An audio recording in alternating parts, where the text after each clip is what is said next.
our whole life is about the impressions. We start the life, whatever experiences we go through, whatever we are getting exposed, whatever we are getting used in the early ages, we have a tendency to continue that because that's what we got used to.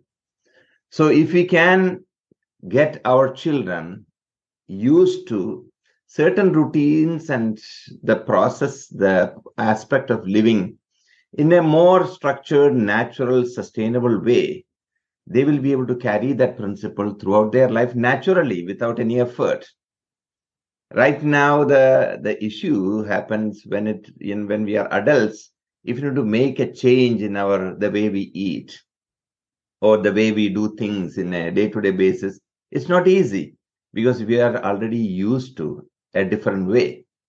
So I felt it is important that we give some guidance to the parents, and without affecting your life, without making too many changes, how you can follow certain principles. As you know, Ayurveda gives all this well-rounded guidance for, sustainable, healthy, harmonious living. So the idea is to help parents to set the principles of living in a very simple way so that the children will continue that principles of sustainable living throughout their life.